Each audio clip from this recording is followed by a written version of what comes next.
आज के इस लीगल वीडियो में हम मुस्लिम विधि के अंतर्गत आने वाले कुरान एक विवाह के पक्ष में है न कि बहुविवाह के पक्ष में, इसका अध्ययन करेंगे। प्रश्न यह है कि कुरान एक विवाह के पक्ष में है, बहुविवाह के पक्ष में नहीं, समीक्षा कीजिए। तो चलिए देखते हैं। बहुविवाह को लेकर भ्रम या विभ्रम। पवित्र कुरान एक विवाह के पक्ष में है, बहुविवाह के पक्ष में नहीं। इसे इस प्रकार स्पष्ट किया जा सकता है। नंबर 1, इस्लाम से पूर्व अर्थात इस्लाम से पहले की स्थिति। इस्लाम के आविर्भाव के पूर्व अरब समाज में महिलाओं की स्थिति अत्यंत ही दयनीय थी। उन्हें भोग विलास की सामग्री और संतानोत्पत्ति का साधन माना जाता था। कोई भी व्यक्ति अपने घनिष्ठ संबंधी को छोड़कर किसी से भी विवाह कर सकता था, चाहे जितने भी विवाह कर सकता था। इस प्रकार महिलाएं अत्यधिक असुरक्षित और अपमानित, शोषित और कुपोषित थीं। नंबर 2 पॉइंट है इस्लाम के पश्चात अर्थात इस्लाम के बाद। इस्लाम के आविर्भाव के पश्चात हजरत मोहम्मद साहब ने कहा कि महिलाएं हमारे समाज की महत्वपूर्ण इकाई है और इनके प्रति ऐसा व्यवहार उचित नहीं है। उन्होंने यह भी कहा कि यदि कोई मुस्लिम व्यक्ति किसी महिला को अपने जीवन में रखना चाहता है तो पहले उससे निकाह कर ले और निकाह की 5 आवश्यक शर्तें बताईं जिनका पालन किया जाना निकाह के लिए अनिवार्य है।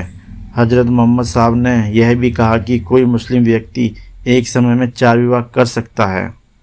नंबर 3 पॉइंट है तत्कालीन आवश्यकता। मोहम्मद साहब द्वारा दी गई 4 विवाह की जो अनुमति दी गई, यह उस समय की आवश्यकता थी, न कि विलासिता। इसका कारण यह है कि अनार्थवान विरोधियों से बहुत सारी महिलाएं विधवा हो गई थीं और बहुत सारी लड़कियां अनाथ हो गई थीं और इन्हें पोषित करने के लिए कोई तैयार नहीं था। इस प्रकार से ये विधवाएं और अनाथ लड़कियां सुरक्षित नहीं थीं। इनका भयंकर शोषण एवं अपमान होता था। इसी समस्या के समाधान के लिए मोहम्मद साहब ने कड़ी शर्त के साथ 4 विवाह की अनुमति दी और यह सोचा कि पूर्ण रूप से बेसहारा और अनाथ हुई विधवाओं और लड़कियों को इस प्रकार से कुछ तो सहारा मिल जाएगा, अर्थात समाज में उन्हें एक सामाजिक परिस्थिति मिल जाएगी और उन्हें नवजीवन मिल जाएगा, सम्मानपूर्वक जीने का एक आधार मिल जाएगा। नंबर 4 पर है कड़ी शर्त के साथ विवाह की अनुमति।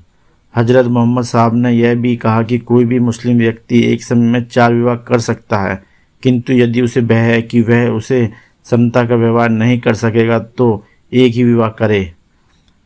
पवित्र कुरान की सूरा 4 की आयत नंबर 3। ध्यान देने की बात यह है कि कोई पुरुष एक से अधिक महिलाओं को समान स्नेह एवं प्रेम दे ही नहीं सकता, क्योंकि यह मानवीय कमजोरी है। इस चीज़ को महसूस करते हुए सूरा 4 की आयत 129 में यह कहा गया कि यदि कोई मुस्लिम पुरुष एक से अधिक विवाह करता है तो किसी एक पत्नी की ओर इतना ना झुक जाए कि दूसरी अधर में लटकी रहे, अर्थात सभी पत्नियों को उचित प्यार और स्नेह दे। पवित्र कुरान की सूरा 4 की आयत 129।